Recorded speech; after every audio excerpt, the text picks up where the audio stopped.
Welcome to Lawfully Chaotic. Hi. How are you?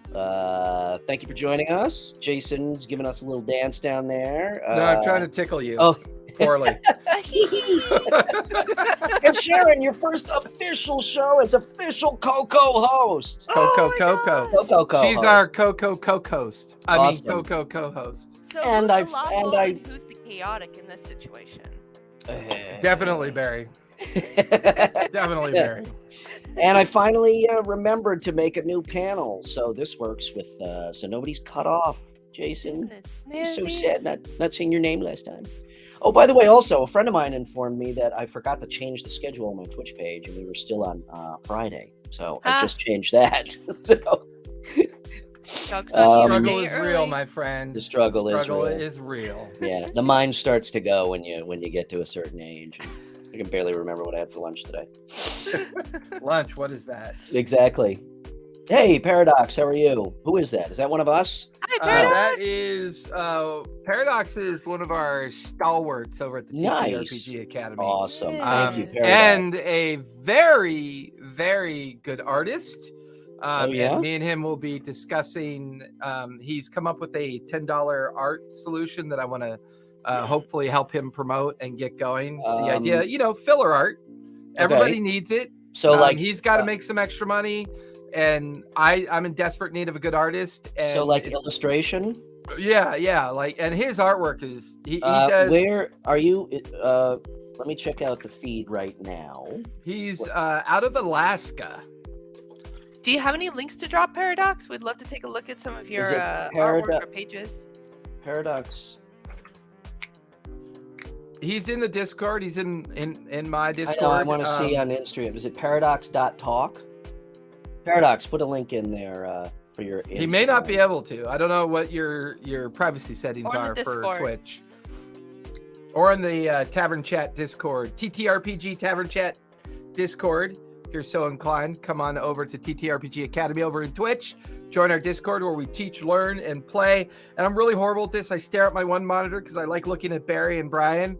And then I remember when I do the monologue, I'm supposed to look at all of you out there, and I forget to. That's why I only have. That's why I only have one corner. Just tack gotta in. split your eyes like a chameleon, But I don't have mine centered. I didn't build a website. Okay, send. I want to see an example. Paradox, do me a favor. PM me in the Discord some stuff I can share with Brian. I'd like to see it. excellent. He's a very excellent designer, promoter, and stuff like that. So, and he does really good design work and publication work. And I know we talked ad hoc about working on your artwork, but send me some of your samples. I've got your token sample that you sent of me. He does a lot of like real picture overlay stuff as Mhm. well as traditional stuff. Mhm. He's good. He's got a lot Awesome. of skill sets. So Okay, I'll cool. collect all that info for you, and we'll share it with our next meeting with the other Brian G. All right, cool. I want to see it, and I'm excited for that. Thank you, and thanks for joining us. What else? Announcements. I have none. Just the usual. We're always making tweaks. Hot. It's hot. It's So you hot, said- people. You said it was 102 out in LA today. Well, Yeah. It yeah, was I a don't know what it was in beautiful LA, but 72 in out, Chicago. the only time Oh, it that's wasn't nice. that hot is when I was swimming in my 40,000 gallon pool this morning. I walked out of bed. I was a little bead of sweat trickled down my forehead. I put on my swim trunks. I walked 50 feet over to my pool, dived in. Suddenly it wasn't so hot anymore. I don't know what to tell you. Nice. Nice. Nice. I should have been out on my sailboat today, but I had too many meetings spaced too close together. By the way, it's an old 1960s pool that we barely were able to rehab, but we did. It works. It's a little. It got a little cloudy today with all the people swimming, so it's gonna need a little shock treatment. but Okay. It was refreshing. It was so nice. Yeah, the Lake Michigan is still a little chilly. I was out on the boat last weekend, and I stuck my feet in the water and almost had heart failure because it was like fucking ice water. It usually takes till July to warm up to swim ability for for the lake. But That's when you get those algae blooms and covers you like soup. yeah, not so much. Not so much where we are, but Yeah. July, August, September. Oh my God, the lake is gorgeous. So. Very cool. Very Yeah. cool. Okay, so Sharon, What? Uh-oh. you have a Sharon's topic in for us trouble. tonight? I didn't know I was coming up with a topic. Well, what did we leave off last That time? was I your thought job we- last time. That's okay. No, we can I still. thought we didn't we come up with one last time we met? Oh yeah, We you were- said you wanted to, you said there was something you wanted to talk about. Well, there's always something I want to talk about. No, I'm not Irish. you. No, Sharon. You said Oh, there was there something that you was? wanted to talk. Yes, I don't remember what it was. See again, remember. I remember there was something. I don't remember what it was. So that the value of that is my input is useless. Hey, Sharon, you're at Berrybot. That's your Instagram, right? Yes, sir. Okay. Oh yeah. Do you you know what? I need to do a logo for you because I love that name and I love the ears. I agree. Yeah. Berry.com. Yeah. We'll talk about that offline. I'm gonna take over the world eventually. Every logo in the world is eventually gonna be designed by me. Do it. Just your brand I just have like a- everywhere. Uh-huh. I have a really interesting subject matter we could talk about because it's come up multiple times as I've been opening up new tables. Mhm. How do people find a game? How do you find a game? How do you find a game? I got a real easy answer for that. Check out D&D Club. Adam Scott's D&D Club. But that's the Yeah. easy part. What's the hard part, Sharon? Sharon, what's the hard part about trying to find a game? I mean, be honest. I mean, when you started really thinking about you wanted to get in that D&D game, you're watching Critical Role, Dimension 20, and a lot of those other folks that were playing. Regardless of a link or a pay-to-play table or a friend next door, I mean, what'd that feel like when you started to think about how the F do I find a game? How do I go find one? I mean, with the pandemic and everything, it kind of made it sort of difficult to even consider, like, oh, well, I mean, COVID is going to get in the way of playing, but I really want to jump in, you know? So I knew that going into game stores wasn't an option, but now they're starting to open up to public games now, which is super cool. But I thought the internet, and I came across the D&D Club on Meetup. And But was when you able to- started your search online, what was coming up? Like, what were you seeing? What was the vibe that you were getting when you were kind of like doing that online search? I mean, it was overwhelming at first and kind of like just intimidating because I wasn't really sure where to start, to be fair. Mhm. And also like we spoke last time, like there's so many different modules, and like me being like a first time player at the time, I didn't know what to do. I was like, you know what, I like Critical Role, let's just narrow it down to this, and then just go down the list and see what groups I could find. Did you have any weird conversations or like kind of like cringy interactions that almost like derailed it for you? Besides you. So Paradox makes a very good point. Again, we discussed this before, but just a real quick, if Critical Role is your intro to D&D, you have to be prepared to have a very different experience. That is very true. My soul has been dipped in ice water by that statement. I don't know I'm where joking. I'm going to weep. This is me weeping. You got mental problems, bro? That's your sad face. So how was your first interaction with the nightmare that is this Yeah. game? Oh, I'm Yeah. sorry. Wait, did you mean you're weeping from Paradox's statement or Sharon's statement? Definitely Sharon's because Okay. I made was like, her. Okay. No, but what Paradox says is dead on. I mean, obviously. I thought the fact that every game is different made you cringe for some reason, and that was weird to me. No. Okay. So I missed it because I was looking at the comment. So what did you say, Sharon? What made ice water run through Jason's veins? Oh no, that he was like my very first interaction into the D&D world, and he was saying that like, oh, was it at all crazy or whatever? Yeah. And I'm like, yeah, no, you're my first interaction, so yeah. But all right. So we're a little jaded.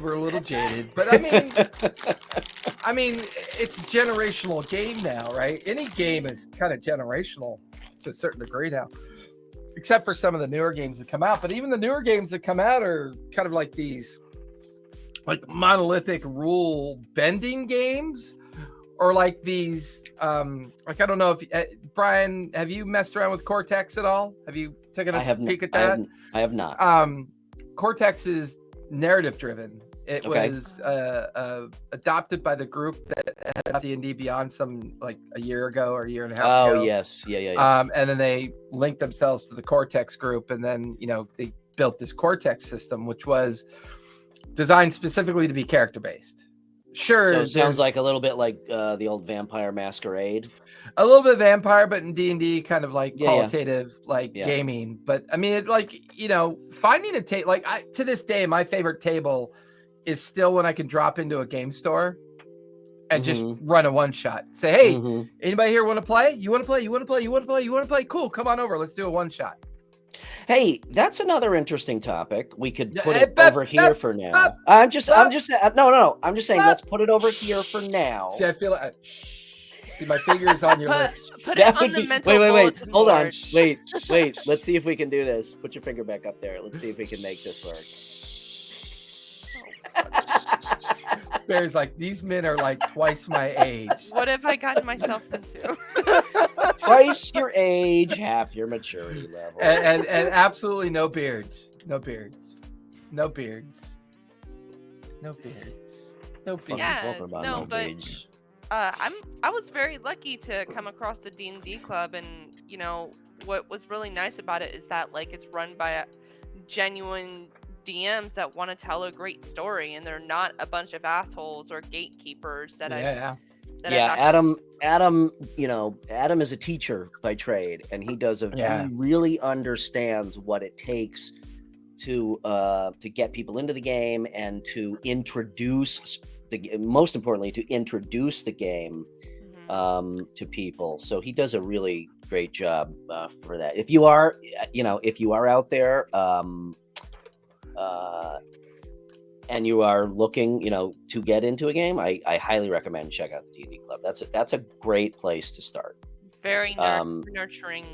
Yeah.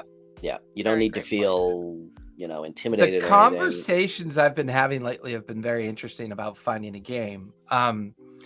Just the act that I've immersed myself into this professional role of being a professional storyteller / DM. I would have never have met Sharon had I not done it. I would have never met Brian or Brian G, or had an opportunity to, meet Paradox. It's like we formulate this idea in our mind about what we think we want to do about the idea of gaming, whether it's a console, your PC, a tabletop, a war game, whether you're throwing out, a bunch of orcs to play. Hey, Flan Pharaohs, how are you? Hey, thanks for joining us. Hello. Whether it's, you throw out, a Warhammer army or a Lord of the Rings army, don't say Warhammer army. I don't have a spare $6,000 to spend on Warhammer. Your average cost of a digital printer will help you out with that. But here's what's so interesting for me, and that's why I liked asking the question from Sharon's perspective, right? As being a player looking for that game, right? Going to your local store, going to your local high school, your local library.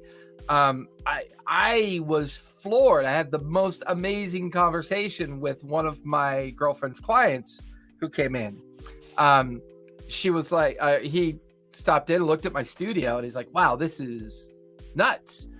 And he's like, yeah, I got a bunch of band kids that play D&D. And I'm like, send them my way. If they need any help, they need any coaching, if they need any assist. And then we just went down this, memory lane of playing Gangbusters and Star Frontiers and Indiana Jones and all these games that we used to play based on our cultural influences that we were absorbing at the time. I've been privileged. I had a Callista's stepdad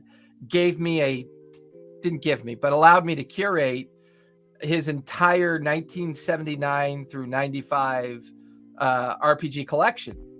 Wow. I have a complete intact set of Teenage Mutant Ninja Turtle role-playing game. Wow. It's the intact set. The Starfleet fleet battles, Star Trek fleet battles, right? I have the entire set of that, of the very first run of the FASA, run of that, FASA was king for a while. I still have all of my old role-playing games. Never got rid of any of them. And I have them and I know where they are. I miss Glitter Poison. Jesus. I was miss reading Glitter that. What does Poison. he mean by that?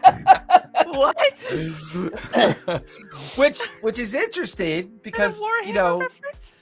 did you have you broadened your spectrum yet on the different gaming styles and availability of gaming yet, Sharon? Like, have you been like, what are the other, like, so finding a game has a lot to do with your pop culture influences, I think, right?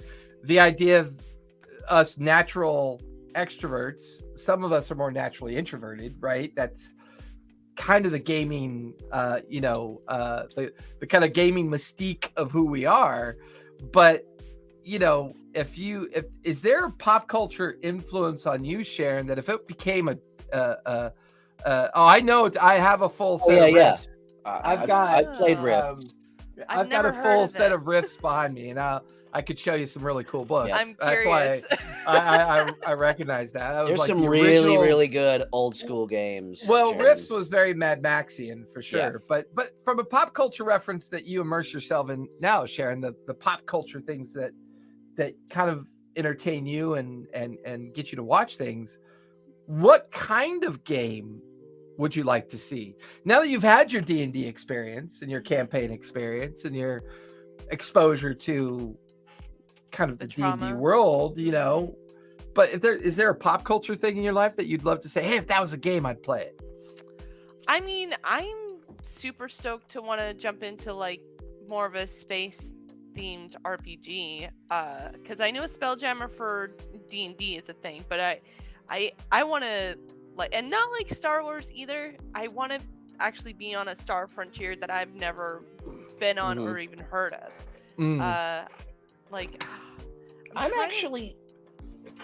While you're thinking of that, I'm actually really excited for Spelljammers, which is odd for me because I tend to, when there's a good solid thing like D&D, I sometimes cringe when it kind of, for lack of a better word, goes off the rails. And I know Spelljammer, has a long history, but I'm actually really, really excited for it.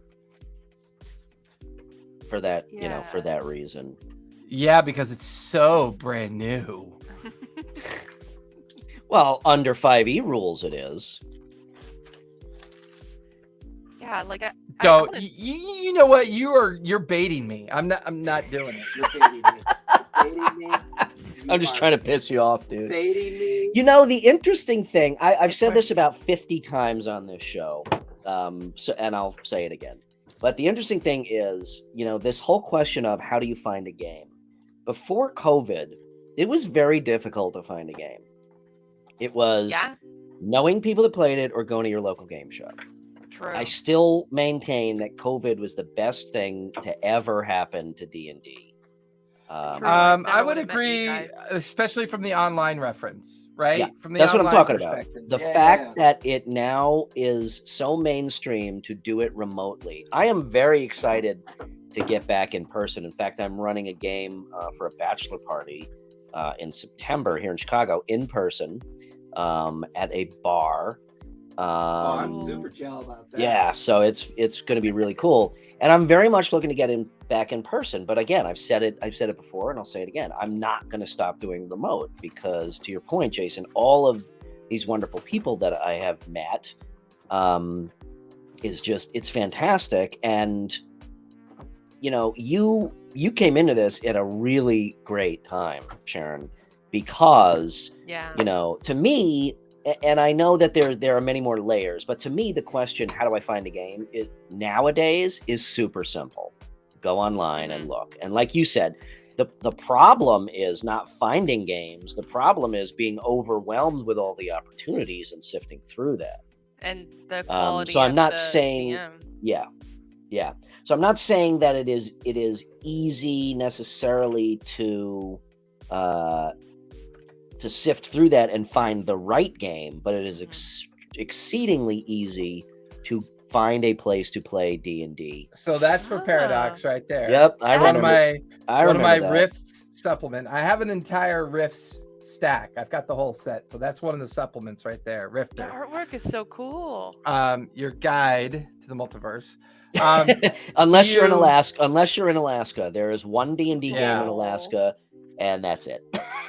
So here's a journey down memory lane for you, Brian. Oh my God! You got one of these? I one of these? I don't. Wait, So, put that back up. There was a brief moment. You need to reverse your fucking camera. Advanced I know. Dungeons and Dragons battles. There. Yeah, that's better. No, flip it around the other way, backwards. No, flip it around. There you go. Yes, there you upside go. down. That's better. Okay. Perfect. When AD&D was in its heyday, and they realized that they had a huge amount of minis through the Ralpartha, Grenadier, and the way they were building things out at the time. Because the only way you could find a game in the old days was either in the troll basement, or you were lucky enough to find a local shop that had a big enough room for you to play in, or a convention, right? I mean, or like a convention. But that was designed to compete with Warhammer back in their Rogue Trooper day, like their Rogue Trader day. Yeah. Rogue Trader days. It was. Which, by the way, I still have that original hardcover book too. The Rogue. Yeah, Trader I think that's in Larry's collection somewhere. I haven't got. There's a whole other box I haven't gotten to, and supposedly he's got like 5 other boxes somewhere. And one of the books I found has the traditional TSR wizard at the bottom, so it's the first iteration of the TSR moniker. I think it was a 79 book. Yeah, it was like a character creation book. That was their first logo. Yeah.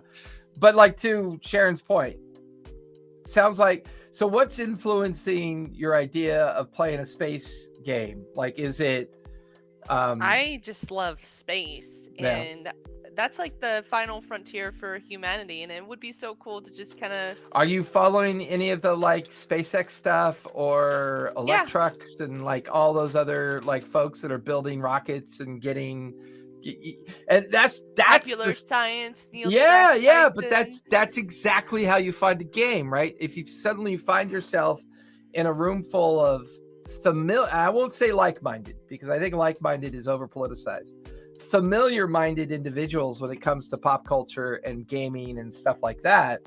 Those are the influences, I think, on our life. It's like, I'm a huge SpaceX follower. And I emphasize that because I'm not about cult of personalities. I was never a Gygax fan, but I was a huge TSR and D&D fan, right? Because there's a lot of things about him as a curator of his own creations that was pretty cringy. And I think if you follow cult personalities as your main way of getting into something, you're going to be so disappointed later on in life that it's better to fall in love with the activity of the game. The James Webb satellite to me is one of the most amazing things. No way, did roll to hit. Roll for con save. I want to play a role-playing game based. I want to play a game called Twitter Wars, where you create a character and you just try to win the Twitter dumpster fire, and you roll like, does my post damage you? And you do that shit. Is it viral? And it's really funny that you say that, right? Because another way you need to make sure you can find a game is if you try to find it in a very kind of like, there's a game available, I'm going to go play. Do me a favor, read the description, read the captions, read the time, the date, take a few moments to read it before you respond to someone with your enthusiasm, because it says a lot about your availability to play. Like, hey, I want to get this game going. Okay. Do you have a time, a date, a place, a location in mind? You know what I mean? It's like, be a little bit more aware that once you start searching for that game, be cognizant of those facts. Like, if you only have Thursdays available, then you should try to find a Thursday game. Yeah. Don't like get all excited about somebody's Friday game, and then suddenly you say after a 2-hour conversation, I really wish I could play Fridays. See you later. Yeah. Really, dude? Or do that? I mean, come on. Do you get that a lot? I do. Yeah, I do. If I ever shared my email messages with people, or my PMs, DMs, or my messages through Meetup, it would blow you away. Dude, the my conversations I'm having. main game that I play on Wednesdays. I mean, I don't run nearly as many games as you do right now at this point. Giggity. Even that's an ongoing group for like 2 years now, and even that, there are Wednesdays like, oh, I can't make it. I guess we're not playing this Wednesday. So. I mean, stuff happens. Of But course, yeah. I mean, it's life like takes a chronic precedence. thing, Yeah. Then it's a problem.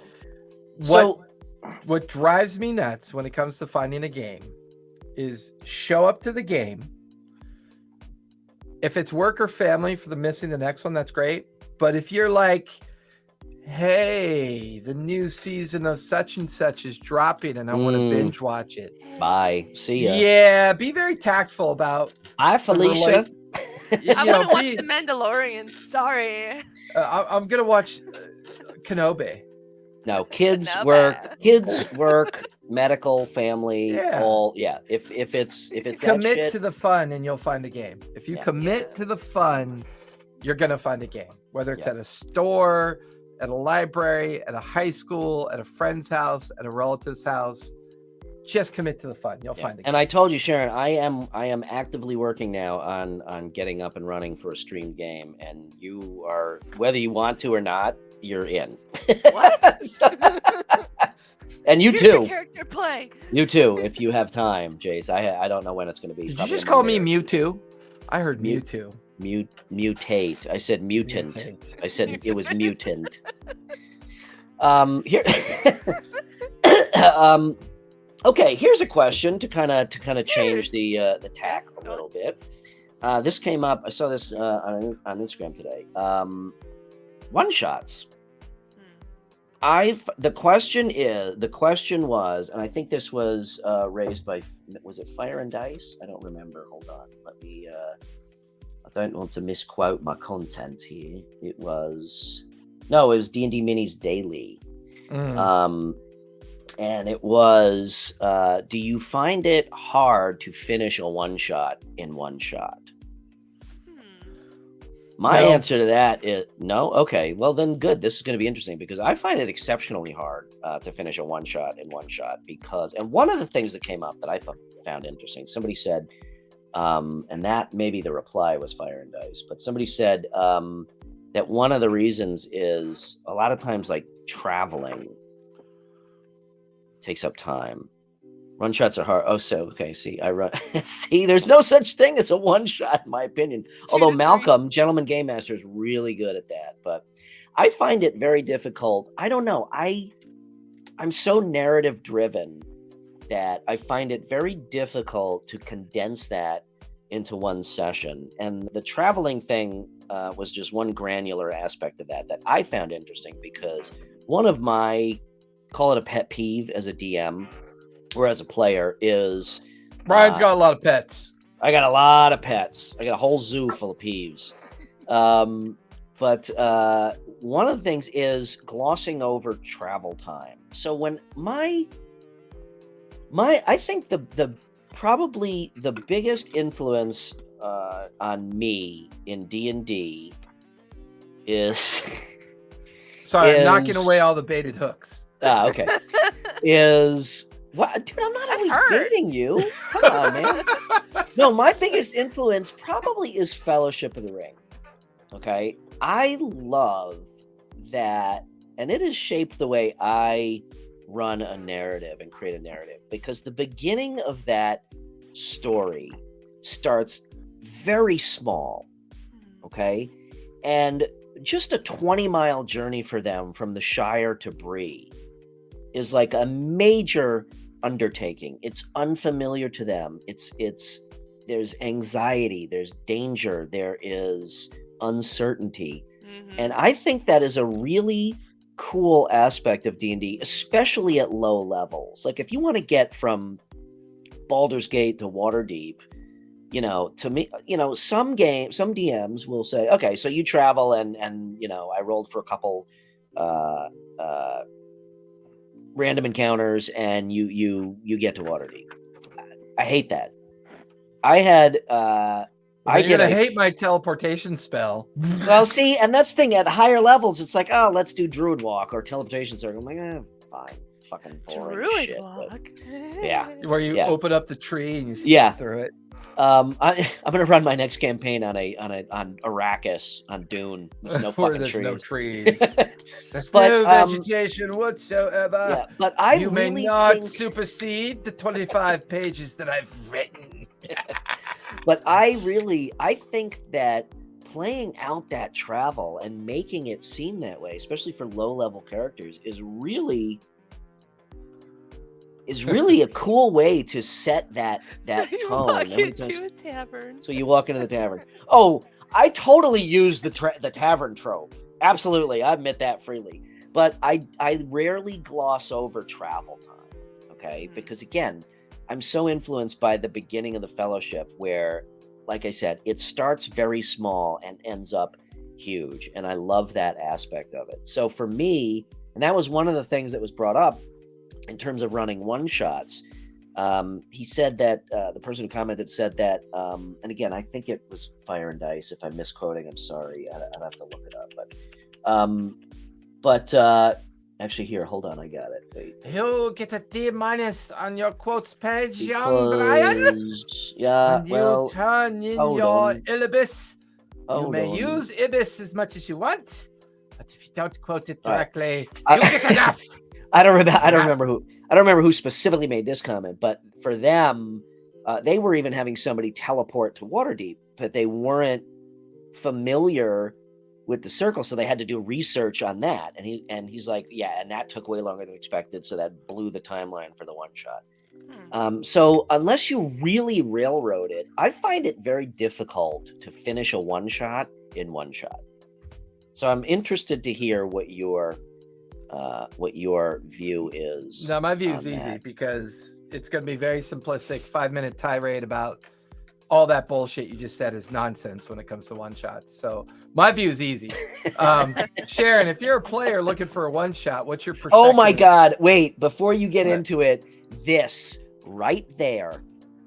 By season 6 of Game of Thrones, remember early in the show, Paradox, that's a perfect fucking example. Early in the show, when Arya was traveling from like King's Landing all the way up to wherever the fuck she was going, and it was like 7 episodes worth, and then by season 6, they were sailing halfway around the fucking world, and it took all travel time 7 offered seconds. All travel time offered Games of Thrones is an opportunity to see another Starbucks cup.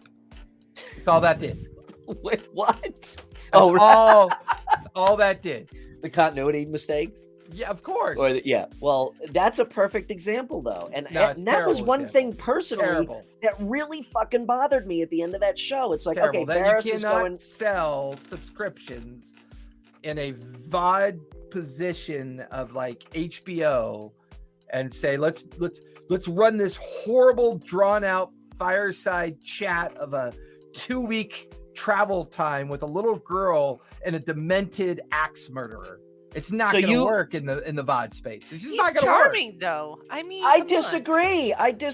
I had a 40-day in Horde of the Dragon Queen. There is a 40-day caravan trek from Baldur's Gate to Waterdeep, and I made them play about 30. Fuck you, dude. I made them play about. Take your snores and shove them in your bag of holding. I made them play about 30 fucking days of that, and it was a slog. Yes, and I asked the players numerous times, if this is getting boring, let me know. And they said no. And by the end, it was actually like mental exhaustion. Like, Jesus, I feel like I just fucking traveled 40 days. So if you had a one shot to play in, Sharon, from your perspective of what you've seen in campaign play, the bizarre eloquence of Brian, and other things that you've seen Long out ass there caravan in ride. the world. Dude, right? don't do that when I just take a fucking gulp of beer, please. Oh my god, he froze. Up, see? He froze himself. That's what you get. I like that. I love that smile though. I'm gonna take a screenshot so I can use that as his new headshot. Hold on. Boom. Saved in perpetuity. Okay, Immediate while we wait for Jason to make his constitution save from this paralysis spell. How do Yeah, you how do you do that? How do you make travel fun for D&D? Well, okay. I mean, okay, so this particular 30 days or 40 days of travel, they were in a caravan undercover as following these cultists. Okay, so it was more than just the Monty Python coconuts, like, oh, we're traveling, it was very much, there was a lot of intrigue to it, and there was a lot of keeping up this cover.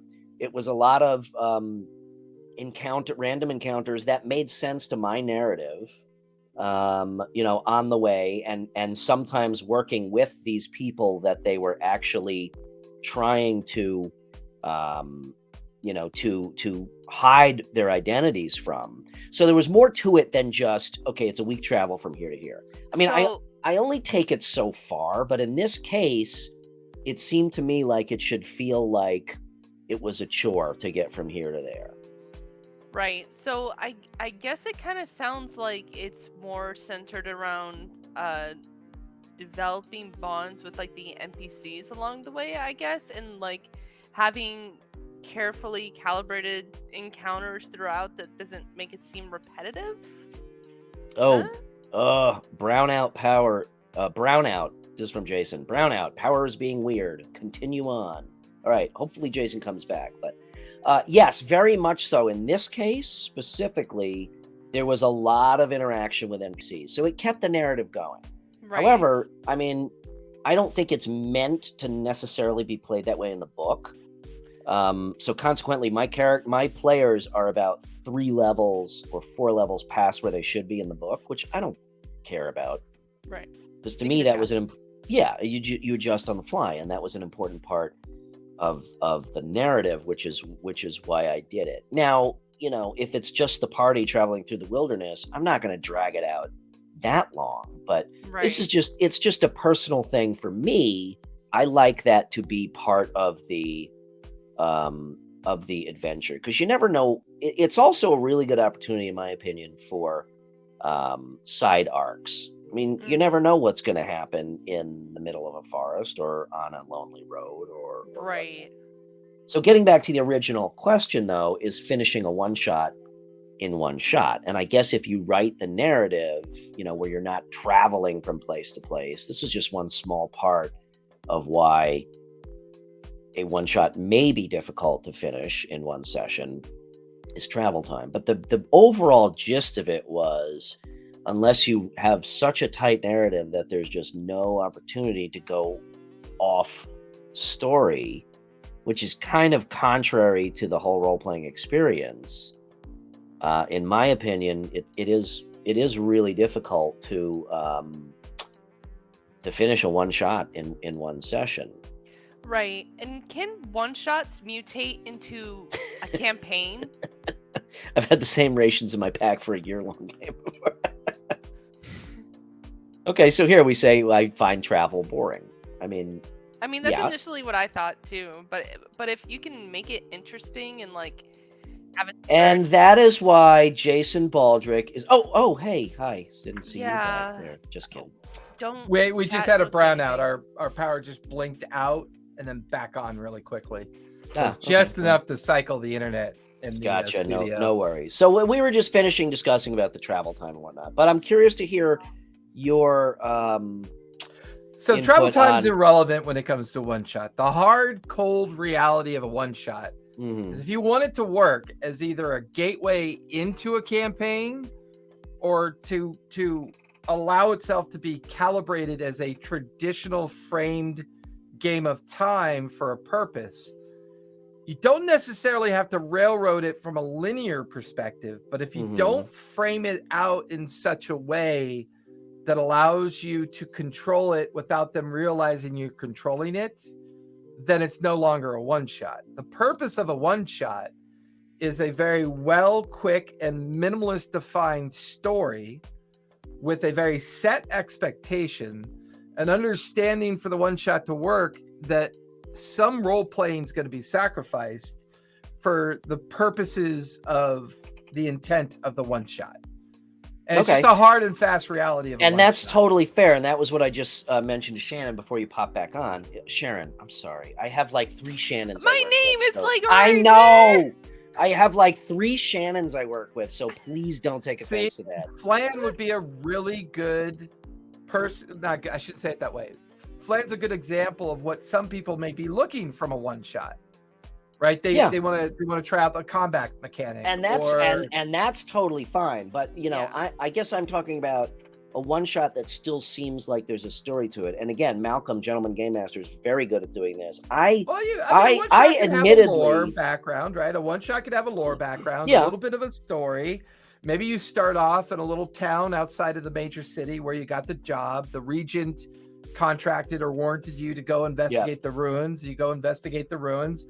Turns out the ruins were actually once was a family ruin that the family of the regent used to own that they didn't tell the players about. And it's this haunted ruin that has to consume unsuspecting souls in order for the regent to maintain their power base within the major city. So, I mean, and by the way, I just made that all up. Just off the top of your head. Just off the top of my head.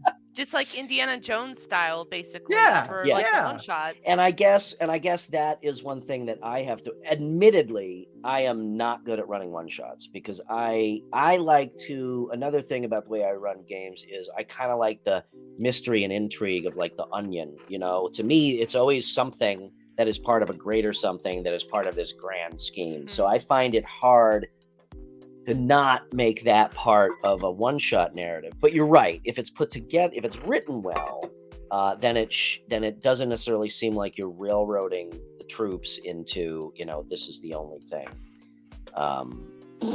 that you can do. But I think there is, and yes, I do.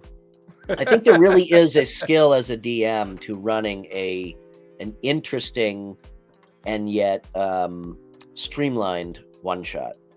Yeah, I mean, look, just like back to the original topic of finding a game. I think by far the best way to organize a series of opportunities of games is to run a series of one shots. Yeah. Partially to Paradox's point, run a one shot that lasts 2 sessions, or run a one shot that lasts 4 hours, and then do another one, and then do another one. If the people keep coming back and the groups keep meeting and they're having lots of fun with the characters they built, you found at least the core of a campaign game. When I finally got back into the game back in 2018, after taking a short break, I was running games at a brewery through Meetup out in Upland. But my very first meetup, I had 12 people show up. And then my second meetup, I had 6 more people. So I was running a game with 18 people. Wow. And I was running a 2-party. One game with 18 people? How the fuck did you manage that? And they were separate parties, and it was awesome. We had a great time. We were drinking beer and having a great time. But I finally said, if I could, would I, if possible, hey, some of you want a different time slot, some of you don't. I started to finally feel that feeling that not everybody was getting equitable time. Mm-hmm. So I just split things up with 18 people. I don't believe that. And then it split up into 8 and 8, and then eventually it settled on 7 and 7, and it lasted all the way to COVID. Finished online in COVID. So it was, it was just one of those things. Yeah, and I was about to say, like, do the one shots ever mutate into campaigns? And it sounds like from what Jason was saying that like it totally does, and that's pretty cool. Yeah, if it just really gels, if the characters and players gel and the story, seems like if the one shot finishes and they're really, and everybody at the table is like, man, I really want to see this story continue, Yeah. then that's when it should mutate into or let's say evolve into a Yeah. campaign. into a campaign. Yeah, absolutely. And that's why I think one shot's by far the best way to find games. There's not a Yeah. long-term Yeah. commitment. It affords a lot of different people to try their hand at either Mhm. DMing or not, or playing, and you could have a series where like 6 of you meet up at a game shop and you go, okay, next time you're running the one shot, you're running the next one shot, you're running the next one shot, and before long you've developed a table with people that have similar vibe, and you're like, oh, this is stupid, okay, we can finally run a campaign, we're good to go. Yeah. I think I agree with that. to the earlier point that both Paradox and yourself made in regards to the idea of expectations after watching Critical Role, it's a good counterbalance to that, right? It's a good way of saying, okay, I don't think you should give up on those folks though either. I think if you show them a fun time and show them that there are many different ways to run a game, they'll eventually come off that pedestal and realize that if they want to play, there's certain expectations and certain kind of things you have to expect they're going to be a little bit different, a little bit, like I hate the fact that people to this day still think Critical Role is scripted, and here's what kills me about that. And they get really mad at me when I say this. I say, every DM game is scripted. Every single one is scripted. And then they go, well, what do you mean? I said, well, you've written a backstory and you're colluding with me about your backstory. That's scripted. Mhm. So when you see Matt doing post-game activities with people about their backstory and you're trying to call that scripted, that doesn't work. Well, because- I think it's a misinterpretation of scripted. I think when most people hear scripted, they think of it as, okay, well, these are Sam's lines and this is what They're he's going to do. professional voice actors. But you are very right. Every story is essentially a script. It is just mixed with improv. That's what D&D is. It's a scripted story mixed with improv. Well, and I think if you sorry, Sharon, one sec. If you look at when they fuck up, it's like jump rope fuck. I know. If you look when they screw up, when they're nervous and awkward, you only have to watch the first couple episodes. These folks have been playing together for 10, 15 years. But when you watch them in their first 1 or 2 episodes, they're awkward as fuck. And you can't it's awesome. that. It's awesome. You can't script Matt actually called me personally last week. He was like, dude, can you play next week? And I'm like, I can't. I got to watch Mandalorian. Sorry, man. So I told him to fuck off. Sorry, Sharon, what were you going to say? Because you had a moment. I ruined it. Well, no, because like the thing is, like when I was looking for a D&D game, I wasn't necessarily thinking like, oh, I want a DM like Matt. Like the whole reason why I wanted to play D&D is because it looked fun and it looked engaging and exciting. Like I didn't even know or expect that there was gatekeeping or sexism involved. I just saw it for the pure game that it was. The idea of what it was, yeah. So Paradox says, all right, as a DM, I can't do voices or accents, so I'm not Matt, but I think I'm okay with that. Because no one will tell my story. I've got something they don't got. It's my story from my book, so fuck you. Yeah. Well, so continue, Go ahead, Sharon. Yeah, no, because like that's the thing. I think probably a lot of people do think like, oh, I want to have a GM that's like exactly like Matt Mercer. That's kind of like, that's too rigid, and like everybody's different and everybody has different qualities to bring to the table.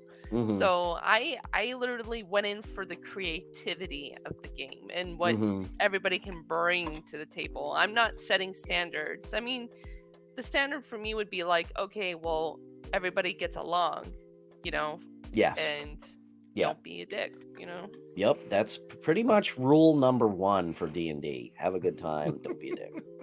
I'm really excited for you guys to play in my campaign. I honestly am. I got to get off my get off my ass and finish this up. Get it! Let's be getting off your ass. I know. And get to right. I've been lollygagging too long. It's about time. I've been to sitting put on my- this barrel of powder, and every time I light the fuse, thinking it's time to launch myself in the general direction of your game, all I see is an empty box, a chair of despair, and nothing worth doing, I tells ya. Oi, Voices So- aren't that hard. What do you do? I feel like that was the intro. You meet in the tavern. Rah, rah, rah. What do you do? Well, and this is actually, I think, what we need to be our next topic when we meet. What? Map work.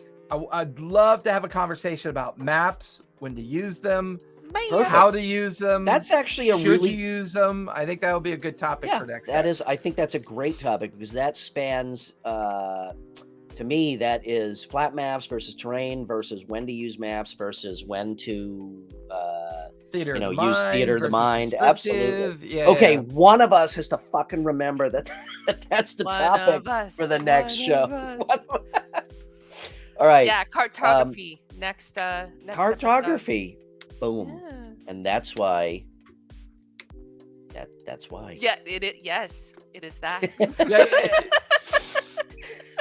well, and that's the other thing. You know, the art of finding a game is obviously the equity of the table. You know, Yeah.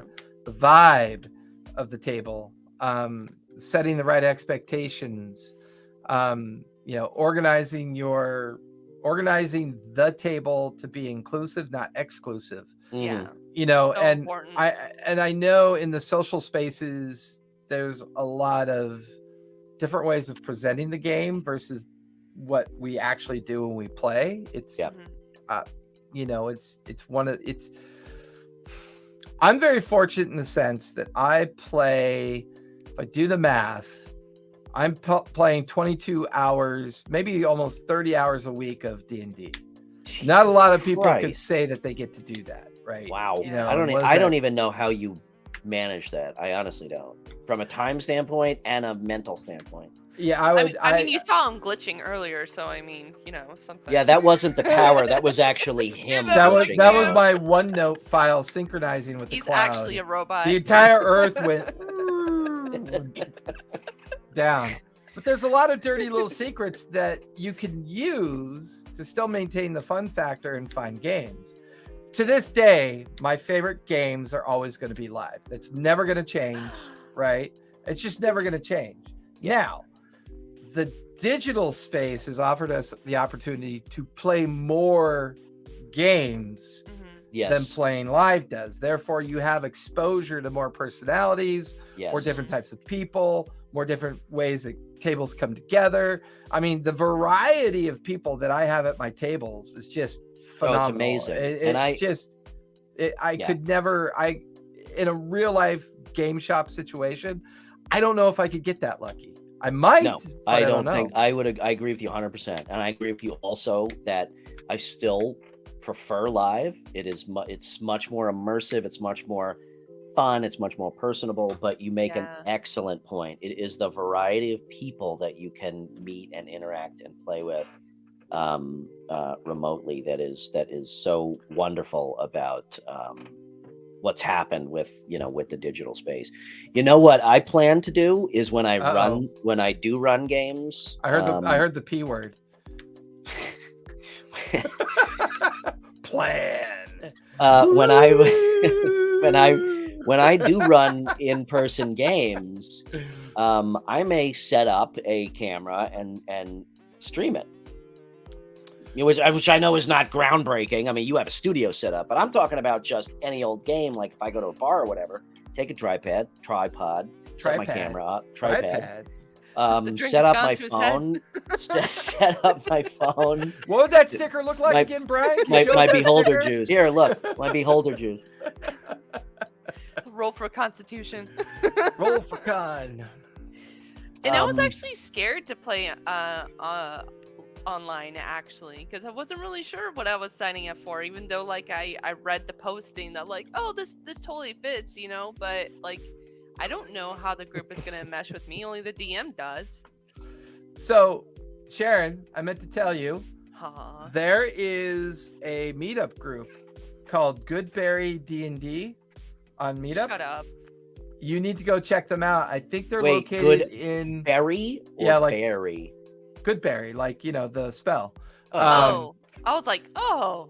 She helped me, or I helped her set up and get started. We had a couple back and forth conversations. She went from, I haven't checked it recently. Let me double check. She's Is now this up to the- 4. She went from like 3 or 4 people, not even having one yet. Mhm. She's now up to 43 members. Woo. I believe she's located in, oh Was my it God, Long Beach? she is in Manhattan Beach, I think. Oh, nice. And they have, So these are in-person games? they're in-person games. So go check them out, Sharon, because I know that's within about 45 minutes for you. Mhm. It might be worth your while. And I think they have Monday nights, Thursday nights, and Friday nights so far. I think they do character building on Fridays. Okay. That's when they Jace, how mostly far are do you it right from LA, like Hollywood, West Hollywood? Depending on when you try to get there. Yeah, not rush hour. Yeah, not rush hour. I That's mean, like 2 maybe hours. 60. Temecula, Hemet, Inland Empire area is like maybe 60 miles Okay. from LA. So not too bad. Next time I come out to LA, I want to play in Oh, somebody's I'll meet you in-person halfway. game. Yeah, Maybe we'll put a quick one shot together at a brewery somewhere. that would or be something. awesome. I know Malcolm is in just north. Is he in Thousand Oaks? Oh, I forget. But Oh, he's somewhere Thousand Oaks close. is the middle of nowhere. No, then he's not in Thousand Oaks. He's close by. Okay. Yeah. He's close to LA. Oh yeah. Basically Okay. LA, just north. No, I'm not. Thousand Oaks is north of LA. I'm thinking of Yeah, that's not where he is. I'm thinking of somewhere even further than that. And it's literally a city built out in the middle of nowhere in between 2 other cities in the middle of nowhere. Burning Man. Yeah, I know, right? So true. So true. Hi, But I'm Chad, how are dying to you? get Sharon into a live game. I'm dying to get it. And what's really funny is my Saturday morning game, Age of Empire. Mm-hmm. We all live in California, except for Hey. one player who is going to be in LA July 30th. And so far, it looks like everyone's going to agree to play one of our sessions live Wait, in the studio. hold on. Wait, is this Vegas always works? Yeah, Gary, it is that does. I you? know. This may be one of my OG crew from high school. I think that might be my buddy Gary. Gary, That's let me know if that's awesome. you. I bet it's you.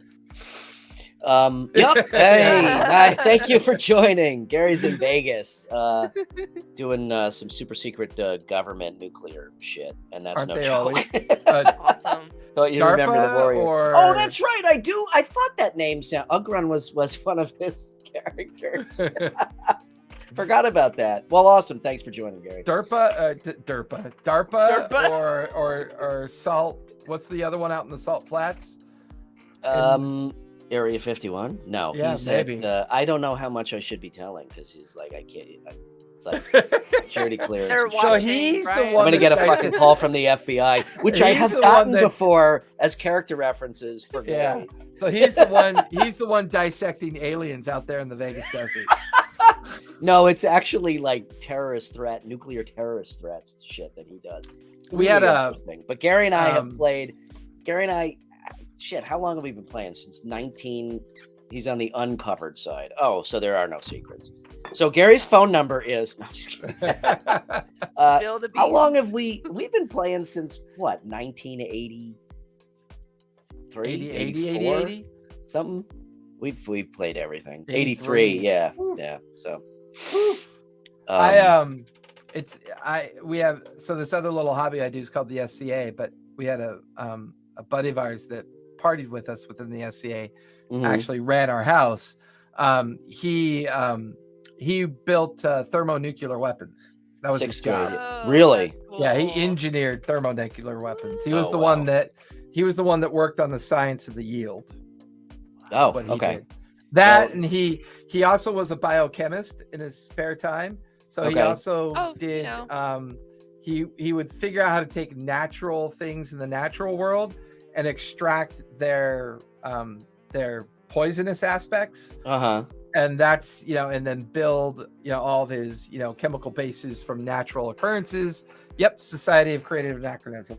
That's awesome.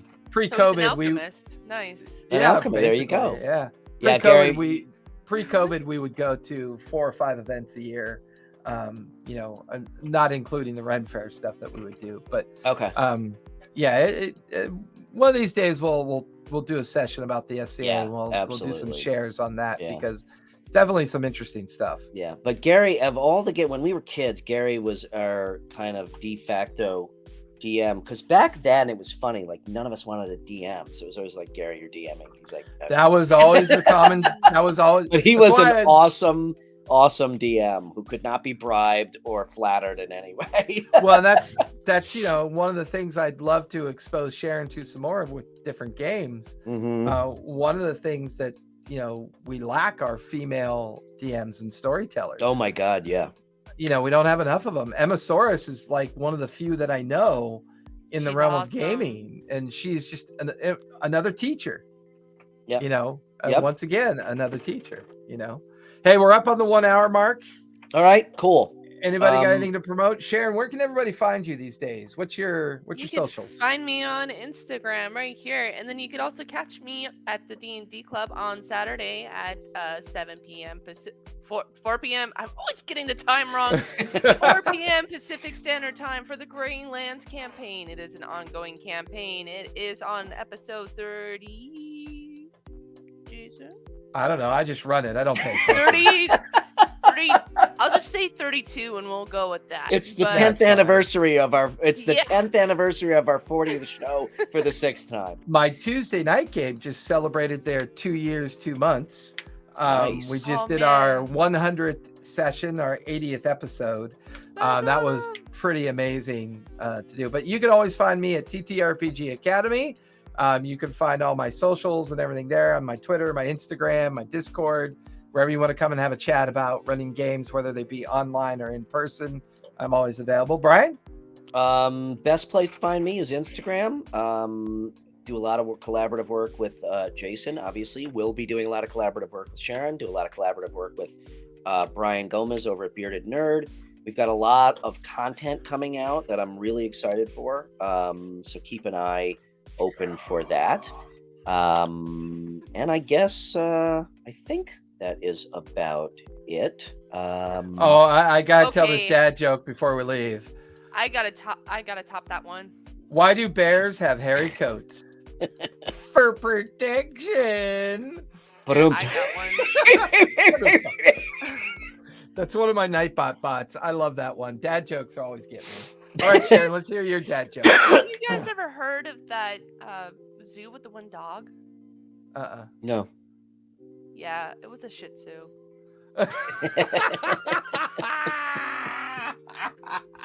Hey, what sits at the bottom of the ocean and quivers? A nervous wreck. And on that note, all Goodbye. the bad jokes have been given. Thank you, everybody, for coming out.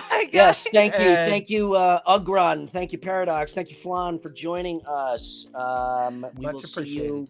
Much appreciated. We will see you next Thursday. Sharon, super excited to have you as part of the show. Yeah. Thank you for joining us. You add a whole new dimension and keep us two old fucks in check.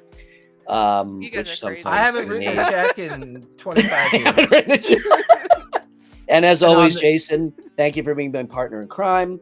There are some exciting things on the way. So, and on that note, we will